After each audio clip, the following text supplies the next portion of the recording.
I think that's quite a difficult question, but I decided after thinking about it that the book that has most influenced me, particularly as a writer but also as a teacher, was Streamline's Departures.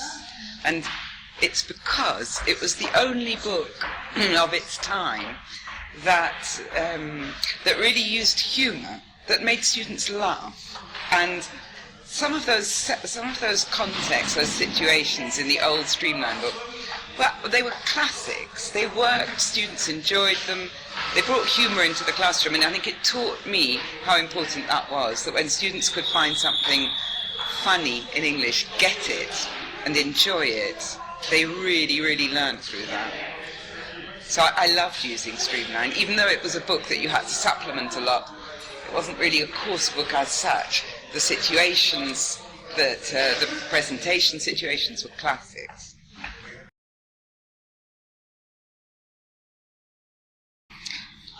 For me, I think it's definitely what rather than who, because I wouldn't know the names of the people responsible. But the biggest change for me in LT teaching since I started is that really, when I started, we used to have course books that had a text that students read, some questions, but there was no oral English at all. And first I thought the communicative method, but it's not really the communicative method, because in a sense the communicative method or ideology is too general. It's not specific enough. For me, when I started, we did do a bit of listening, a lot of reading, vocabulary, grammar, but we didn't really try to get students to talk at all. And then when that changed and suddenly we had to get students to talk in the classroom, this was really, it was a very big change for us. I remember on my first training course that I did in ELT, the 4-week course it was called at the time, what I got criticised most for was, and that I had all over the sheets of the people who were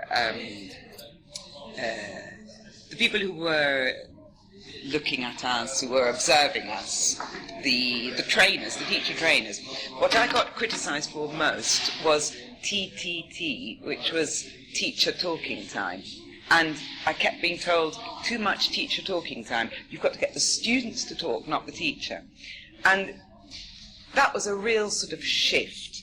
And in some ways, at the beginning, we almost went in the other direction, because then you had the silent way and things, so that teachers didn't talk at all, which was a bit ridiculous. But even so, it was the whole idea of getting students to talk in the classroom. And then from that, whoever first came up with the idea of information gaps, all those old pair work books that we used to use, pair work A and B, all the activity sheets that we used to make with Tippexing out words so that the students had different information. That is something that didn't really come in until maybe 20 years ago, and now it's an integral part of teaching. You can't imagine not doing it.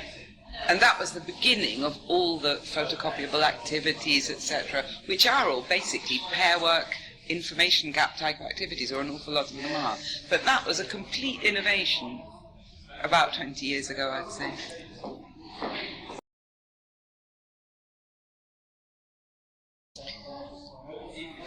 I wish I'd known about English grammar, to be honest, because I'd studied Latin and Greek at university, so I thought I knew a lot about grammar, but I didn't realise that I knew about foreign grammar, well, in ancient grammar.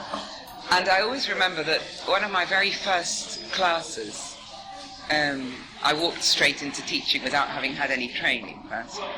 And a student, and I was doing the present simple, and a student said to me, "What does this 'do' mean in the question, and why do you put it there?"